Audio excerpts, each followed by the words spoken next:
নমস্কার সবাইকে, স্বাগত আমার চ্যানেলে। তো আমি তোমাদের সঙ্গে চলে এসেছি নতুন একটা চাকরির বিজ্ঞপ্তি নিয়ে, যেখানে কিন্তু পশ্চিমবঙ্গের জেলাতে ভূমি দপ্তরে নতুন নিয়োগ করা হচ্ছে 2025 সালে। এখানে কিন্তু কোনো রকমের কোনো এক্সাম দিতে হবে না, জাস্ট তোমার নর্মাল ইন্টারভিউ হবে, তার মাধ্যমে তোমার সিলেকশনটা হবে। এখানে কিন্তু পুরুষ এবং মহিলা উভয় আবেদনটা করতে পারবে। অবশ্যই আবেদনটা অফলাইনে করতে হবে। তো এর সম্পূর্ণ ডিটেলসটা আমি এরপরে আলোচনা করব, তো তোমরা ভিডিওটা শেষ পর্যন্ত দেখো। দেন তারপরে যদি তুমি যোগ্য হয়ে থাকো, তো অবশ্যই অ্যাপ্লিকেশনটা করতে পারো। এখানে কিন্তু ক্লার্ক পদে নিয়োগটা করা হচ্ছে। তো ভিডিওটা অবশ্যই তোমাকে সম্পূর্ণ দেখতে হবে। দেন তারপরে তুমি যদি একজন যোগ্য প্রার্থী হও, তাহলেই তুমি অ্যাপ্লাই করবে। তো চলো দেখে নেই অফিসিয়াল নোটিফিকেশন ডাইরেক্ট। হলো অনলাইন অ্যাপ্লিকেশন ফর্মটা, যেটা তোমাকে প্রিন্ট আউট করে ফিল আপ করে পাঠাতে হবে। সো এখানে প্রথমেই তোমাকে একটা পাসপোর্ট সাইজের ফটো লাগিয়ে দিতে হবে। দেন এখানে এই যে নিচে তোমার বলে দিয়েছে সাবজেক্টটা, যে মানে কোন পোস্টে তোমাকে এখানে নিয়োগটা করা হচ্ছে। তো এখানে তোমাকে হচ্ছে ক্লার্ক, বা এই যে এখানে যদি উপরে আসো তোমরা দেখতে পাবে, এই যে এখানে লেখা আছে clerk or amin in LR set up. তো এই পোস্টটাতে কিন্তু তোমাকে নিয়োগটা করা হচ্ছে। তোমার বায়োডাটাটা এখানে দিতে হবে। তোমার এই যে এখানে বলেছে তোমার নেম দিতে হবে, ক্যাপিটাল লেটারে তোমার নাম লিখতে হবে, তোমার বাবার নাম।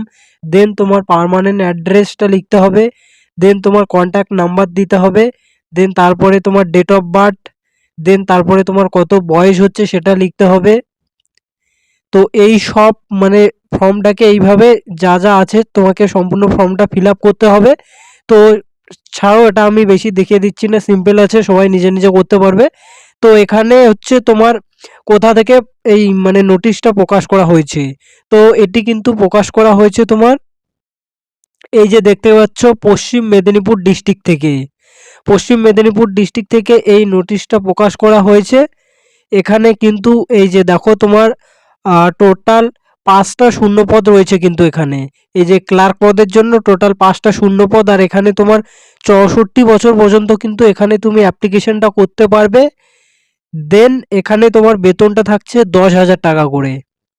এরপরে যদি আমরা নিচে চলে আসি একটু, এখানে দেখতে পারবে এই যে বলেছে তোমার ডকুমেন্টস সব পাঠাতে হবে আর কি। দেন এখানে বলেছে all eligible candidate hereby interested to, মানে এই তারিখের মধ্যে, এই যে এখানে তারিখটা তোমরা দেখতে পাচ্ছ, অবশ্যই মনে হয় 7/2/2025। তো এই 7 তারিখের আগেই কিন্তু তোমাকে ফর্মটা ফিল আপ করে পাঠাতে হবে।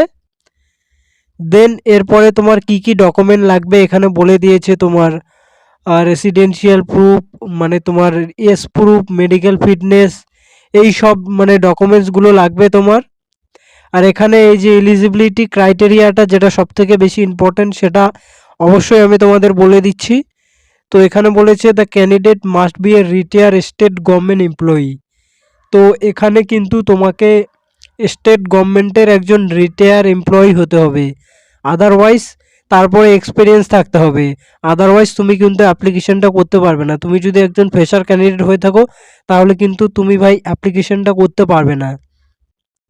তো তোমার আশেপাশে যদি কোনো এরকম মানে স্টেট গভর্নমেন্টের মানে রিটায়ার এমপ্লয়ি থেকে থাকে, তো তাকে তুমি ভিডিওটা শেয়ার করতে পারো, সে কিন্তু এখানে অ্যাপ্লিকেশনটা করতে পারবে।